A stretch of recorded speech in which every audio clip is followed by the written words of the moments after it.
Hello students, how are you and welcome back to our channel future building classes. तो आज हम class 10 science का chapter number second acid bases and salts का part second इस video में discuss करेंगे। तो चैप्टर को स्टार्ट करने से पहले सबसे पहले हमारे चैनल को सब्सक्राइब कर लीजिए, हमारी सारी वीडियोज़ को लाइक कर दीजिए और बेल आइकन को हिट करना ना भूलिएगा ताकि हमारे चैनल से रिलेटेड सारी नोटिफिकेशन आपके पास सबसे पहले आए और हमारी वीडियोस को अपने फ्रेंड्स के साथ शेयर करना ना भूलिएगा। तो हमने इस चैप्टर का पार्ट फर्स्ट ऑलरेडी डिस्कस कर लिया, जिसमें हमने बहुत से टॉपिक पढ़े हमारे एसिड और basis, strong acid, weak acid, indicator, type of indicator और भी बहुत सारे हमने पार्ट फर्स्ट में टॉपिक पढ़े। तो आज हम पार्ट सेकंड में ही उसके आगे के टॉपिक डिस्कस करेंगे। तो हमारा टॉपिक है एट्थ, हमारा टॉपिक है understanding the chemical properties of acid and bases. अब हम समझेंगे केमिकल प्रॉपर्टी एसिड और बेसिस की। How do acid and bases react with metal. अब एसिड और बेसिड मेटल के साथ कैसे रिएक्ट करते हैं। तो एट्थ का ही फर्स्ट पार्ट है reaction of acid with metal. अब एसिड मेटल के साथ कैसे रिएक्ट करता है। जब एसिड मेटल के साथ रिएक्ट करता है तो फॉर्म होता है salt plus hydrogen gas. Acid में हमने लिया HCl और मेटल में हमने लिया जिंक। जब हमने हाइड्रोक्लोरिक एसिड को जिंक के साथ रिएक्ट करवाया तो हमारा बना जिंक क्लोराइड ZnCl2 जो एक सॉल्ट है और प्लस हमारी हाइड्रोजन गैस रिलीज हुई। H2 मतलब हमारी हाइड्रोजन गैस। अब एट्थ का ही सेकंड टॉपिक है reaction of base with metal. अब बेस मेटल के साथ कैसे रिएक्ट करते हैं। बेस प्लस मेटल, जब हमने बेस को मेटल के साथ रिएक्ट करवाया तो बना हमारा सॉल्ट प्लस हाइड्रोजन गैस। जैसे एसिड में हो रहा था, हमने जब एसिड को मेटल के साथ रिएक्ट करवा रहे थे हमारा सॉल्ट और हाइड्रोजन गैस बन रहा था। वैसे ही जब बेस को हम मेटल के साथ रिएक्ट करवाते हैं तो हमारा सॉल्ट और हाइड्रोजन गैस बनता है। बेस के लिए हमने लिया NaOH, सोडियम हाइड्रोक्साइड और मेटल के लिए हमने लिया जिंक।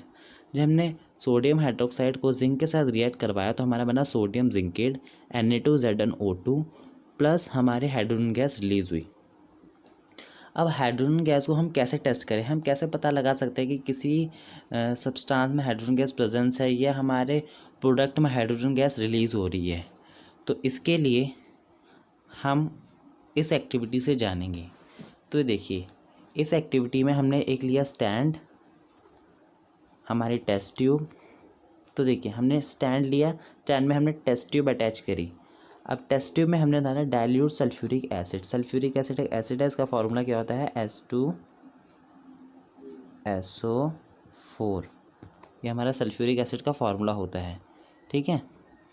और उसमें हमने क्या डाला, जिंक डाला। जिंक एक मेटल है, मतलब हमने एसिड को किसके साथ रिएक्ट करवाया, मेटल के साथ। तो हमारा क्या बनता है, सॉल्ट प्लस हाइड्रोजन गैस हमारी रिलीज़ होती है, ठीक है।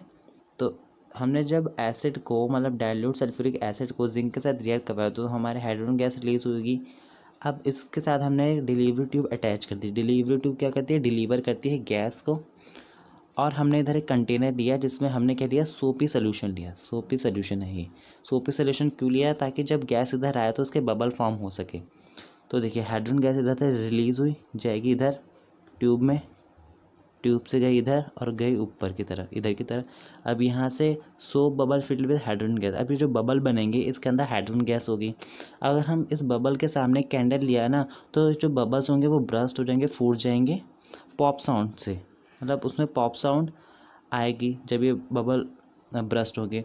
तो ऐसे हम पता लगा सकते हैं कि हमारे हाइड्रोजन गैस का हम प्रेजेंस लगा सकते हैं कि प्रोडक्ट में हाइड्रोजन गैस रिलीज़ हो रही है नहीं हो रही। कैसे, अगर किसी सब्सटेंस से प्रोडक्ट साइड में हाइड्रोजन गैस रिलीज़ हो रही है तो उसके सामने अगर हम कैंडल ले जाए तो पॉप साउंड के साथ ब्रस्ट हो जाएगी। वैसे इसमें लिखा हुआ है hydrogen gas release can be tested bringing burning candle near gas bubble it burst with pop sound. Hydrogen gas जब रिलीज़ हो रही हो तो उसके सामने अगर हम एक बर्निंग, एक जली हुई कैंडल ले जाए उस गैस बबल के पास में तो ब्रस्ट हो जाएगी पॉप साउंड के साथ। अब हमारा एट्थ का ही थर्ड टॉपिक आता है reaction of metal carbonate, metal hydrogen carbonate with acid and bases. जब मेटल कार्बोनेट और मेटल हाइड्रोजन कार्बोनेट एसिड और बेसिस के साथ रिएक्ट करते हैं तो हमारे प्रोडक्ट क्या बनते हैं। तो एसिड्स का सबसे पहले लेंगे हम, एसिड को रिएक्ट करवाएंगे मेटल कार्बोनेट और मेटल हाइड्रोजन कार्बोनेट से। जब एसिड रिएक्ट करते हैं मेटल कार्बोनेट और मेटल हाइड्रोजन कार्बोनेट के साथ तो हमारा फॉर्म होता है salt plus CO2 plus H2O। अब देखिए, एसिड के लिए हमने लिया, एसिड में हमने लिया HCl हमारा, मेटल कार्बोनेट सबसे पहले मेटल कार्बोनेट के लिए लेंगे। मेटल कार्बोनेट में हमने लिया सोडियम कार्बोनेट। तो जब हमने एसिड को मेटल कार्बोनेट के साथ रिएक्ट करवाया तो हमारा क्या फॉर्म हुआ, NaCl जो एक सॉल्ट है, CO2 कार्बन डाइऑक्साइड और H2O वाटर हमारा। अब जब हमने HCl को ही सोडियम हाइड्रोजन कार्बोनेट के साथ रिएक्ट करवाया तब भी हमारा क्या बना, सॉल्ट बना, CO2 गैस रिलीज हुई और हमारा वाटर फॉर्म हुआ।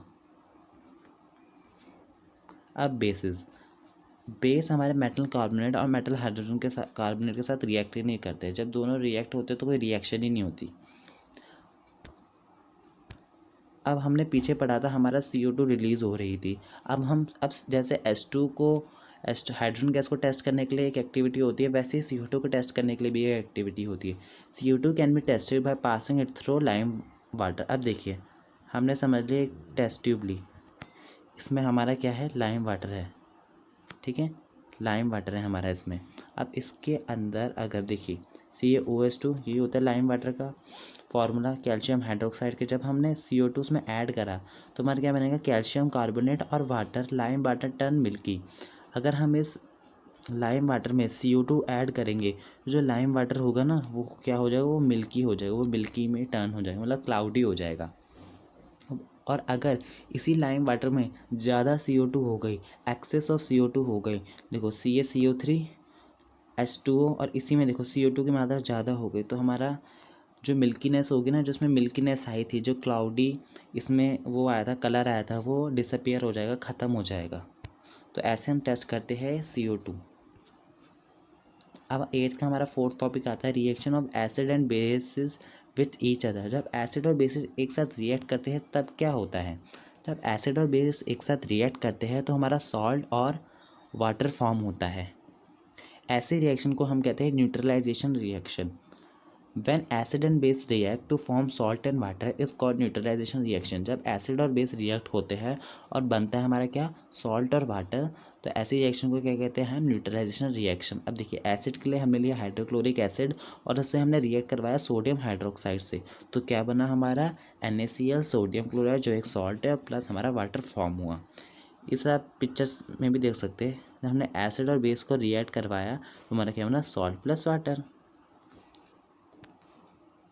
अब देखिए जब हमारे स्टमक में, हमारा स्टमक होता है, हमारे स्टमक में कौन सा एसिड प्रेजेंट होता है, हाइड्रोक्लोरिक एसिड HCl। जब HCl की मात्रा इसमें ज़्यादा हो जाती है, जब हमें एसिडिटी हो जाती है तो हम इनो लेते हैं, तो क्या लेते हैं हम, इनो। अब हम इनो ही क्यों लेते हैं, क्यों, ताकि हमारा जो एसिडिटी कम हो जाए, हम उसे न्यूट्रलाइज करने के लिए इनो लेते हैं। मतलब इनो में क्या होता है, बेस है, इनो एक बेस है। तो जब ये इनो HCl के साथ रिएक्ट करता है, देखिए जब ये जो हमारा HCl है प्लस जब इनो रिएक्ट करता है तो न्यूट्रलाइज कर देता है इसको, HCl को, इनो HCl को न्यूट्रलाइज कर देता है और हमारा क्या फॉर्म होता है, सॉल्ट और वाटर, जिससे हमारा जो एसिडिटी है कम हो जाती है और हमें रिलीफ मिलता है। अब 8th का 5th टॉपिक है reaction of metallic oxide with acid. अब जब मेटेलिक ऑक्साइड, मेटल के ऑक्साइड एसिड के साथ रिएक्ट करते हैं तब क्या फॉर्म होता है। तो एक सबसे इम्पॉर्टेंट बात है कि जो हमारे मेटेलिक ऑक्साइड्स होते हैं ना, मेटल के ऑक्साइड वो बेसिक इन नेचर होते हैं। क्या होते हैं, basic in nature. Metallic oxide हमारे क्या होते हैं, बेसिक इन नेचर होते हैं। पेपर में आ जाता है what is the nature of metallic oxide, तो मेटेलिक ऑक्साइड का जो नेचर होता है बेसिक होता है। जैसे समझ लीजिए हमने एक मैग्नीशियम रिबन ली, हम मैग्नीशियम रिबन को बर्न करते हैं तो उसके जो एशेज़ होते हैं ना, जो राख होती है, वो उसका ऑक्साइड है। तो कैल्शियम ऑक्साइड और मैग्नीशियम ऑक्साइड है बेसिक ऑक्साइड। क्यों, क्योंकि जो हमारा कैल्शियम है और जो हमारा मैग्नीशियम है वो दोनों क्या है, क्या है, हमारे मेटल है ना, दोनों मेटल है। तो इसलिए हमारे कैल्शियम और मैग्नीशियम मेटल है, तो उसके ऑक्साइड जो होते हैं वो बेसिक इन नेचर होते हैं। तो जब मेटेलिक ऑक्साइड मतलब बेस है, ये हमारा बेस, मेटेलिक ऑक्साइड क्या है, हमारा बेस। जब हमारा बेस एसिड के साथ रिएक्ट करता है, हमने पढ़ा था बेस एसिड के साथ रिएक्ट करेगा तो सॉल्ट और वाटर बनाएगा, न्यूट्रलाइजेशन रिएक्शन। तो देखिए कैल्शियम ऑक्साइड जो मेटेलिक ऑक्साइड है बेसिक इन नेचर और HCl हाइड्रोक्लोरिक एसिड जब रिएक्ट करते हैं तो क्या बनाता है, कैल्शियम क्लोराइड, सॉल्ट और वाटर हमारा फॉर्म करते हैं। अब 8th का ही हमारा 6th पार्ट है, reaction of non metallic oxide with basis. अब नॉन मेटेलिक ऑक्साइड जब बेसिस के साथ रिएक्ट करते हैं, नॉन मेटेलिक ऑक्साइड, सबसे पहली बात तो non metallic oxide are acidic in nature. जैसे metallic oxide basic in nature थे, तो non metallic oxide acidic in nature है। तो ये भी आ सकता है पेपर में कि what is the nature of non metallic oxide, तो आप लिखोगे एसिडिक। मतलब इसमें क्या है, नॉन मेटेलिक ऑक्साइड मतलब जो एसिड है, हमारा एसिड है वो किसके साथ रिएक्ट कर रहा है, बेस के साथ रिएक्ट कर रहा है। तो फिर से न्यूट्रलाइजेशन रिएक्शन, जो नॉन मेटेलिक ऑक्साइड जो एसिडिक इन नेचर का होता है वो बेस के साथ रिएक्ट करेगा, तो क्या बनेगा, सॉल्ट प्लस वाटर। अब देखिए इसके लिए हमने क्या लिया, CO2, जो नॉन मेटेलिक ऑक्साइड है रिएक्ट करवाया बेस के साथ, बेस क्या है, कैल्शियम हाइड्रोक्साइड। तो हमारे क्या बना, calcium carbonate plus water, salt plus water. अब हमारा 9 टॉपिक आता है, formation of acidic, basic and neutral salts. हमारे सॉल्ट्स भी होते हैं, वो बहुत टाइप के होते हैं, एसिडिक, बेसिक और न्यूट्रल। अब ये सॉल्ट एसिडिक, बेसिक और न्यूट्रल बनते कैसे हैं। अब देखिए जब स्ट्रॉन्ग एसिड वीक बेस के साथ रिएक्ट करता है तो हमारा क्या बनाता है, एसिडिक सॉल्ट। अब देखिए ये स्ट्रॉन्ग था तो उसने वीक को दबा दिया, तो इसका नेचर हमारे सॉल्ट में आएगा। देखिए ये स्ट्रॉन्ग था तो स्ट्रॉन्ग क्या करता है, वीक को दबाता है, वीक को दबाएगा तो इसका नेचर क्या आएगा, हमारे सॉल्ट पे आएगा। तो इसलिए जो हमारा सॉल्ट था वो एसिडिक हो गया है। ठीक है, जब हमारा स्ट्रॉन्ग एसिड वीक बेस के साथ रिएक्ट करता है तो हमारा जो सॉल्ट होगा वो एसिडिक होगा। अब जब हमारा वीक एसिड स्ट्रॉन्ग बेस के साथ रिएक्ट करता है, अभी स्ट्रॉन्ग है इसे दबा देगा तो हमारा इसका ही नेचर आएगा ना सॉल्ट पे, तो हमारा जो सॉल्ट होगा बेसिक होगा।